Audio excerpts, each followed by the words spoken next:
I will live in thy heart, die in thy lap, and be buried in thy eyes. And moreover, I will go with thee to thy sun-scorched patio. Benedick's words in Much Ado, though I've taken a slight horticultural liberty with the ending. You see, the drama of the garden isn't found in the petals or the perfume. It is found in the struggle between the light and the dark. To the uninitiated, light is a binary. It is either day or it is night. But to the gardener, light is a currency, and most of you are living well beyond your means.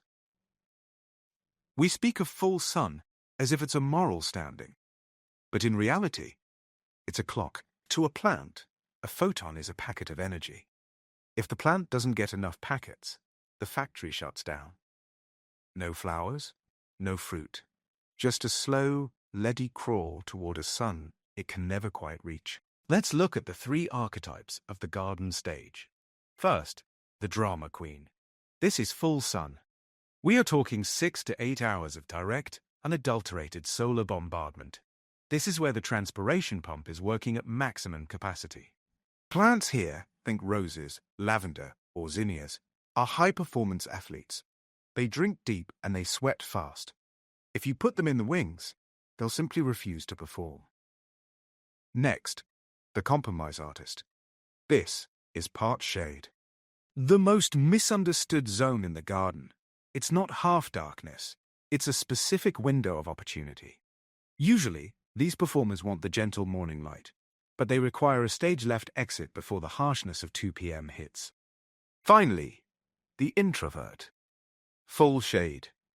Many assume this is where plants go to die. On the contrary, this is the sanctuary of the hosa and the fern. These plants have adapted to catch the crumbs of light that fall through the canopy.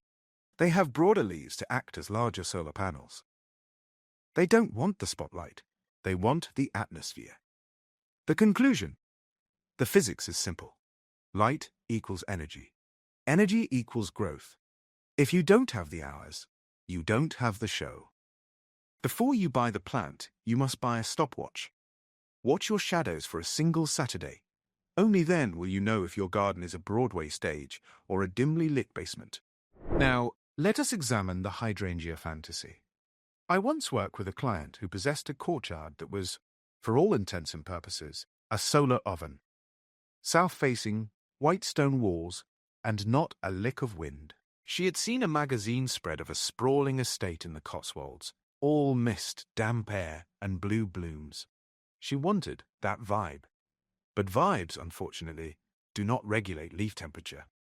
Every afternoon at 2 o'clock, that poor plant was essentially being deep-fried.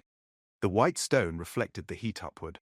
The walls trapped the air, and the plant did what any sensible creature would do. It gave up. It wilted into a tragic, brown crisp of broken dreams. I had to be the bearer of bad news. I told her, "Madam, you are asking a Victorian governess to run a marathon in the Sahara." The tension between her image of a garden and the reality of her climate was a bridge too far. We performed a strategic retreat. We moved the hydrangeas to a shaded nook where they could gossip in the damp quiet. In the Sahara, of the courtyard, we brought in the sun worshippers, the salvias, and the sedums. Performers who actually enjoy a bit of a tan. The closing thought. The moral of the story is this. A garden is not a stage for your ego. It is a partnership with the sky. If you try to force a soft focus fantasy into a high-definition heat wave, the only thing you'll grow is resentment and a very expensive compost pile. We treat shade as the villain of the piece, a gloomy antagonist ruining our dreams of a Tuscan summer. But in reality, shade is just the absence of an appetite. Today we're going to stop fighting the shadows and start reading them.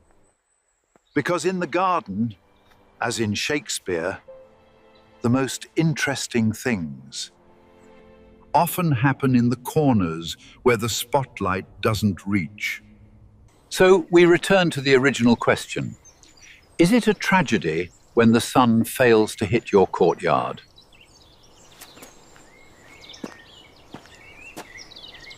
Take a breath. Put the stopwatch away. And remember, if you try to force a sun-loving zinnia to live in the damp embrace of a north-facing wall, you aren't gardening, you're writing a melodrama with a very high body count. But if you accept the crumbs of light for what they are, you find that the shade isn't a limitation, it's a texture. A plant in the right place doesn't need to struggle for the spotlight. It simply waits for its cue. Now, where was I? Ah, yes. Sigh no more, ladies, sigh no more. Brought to you by Inception Point AI. Subscribe, like, and comment for more.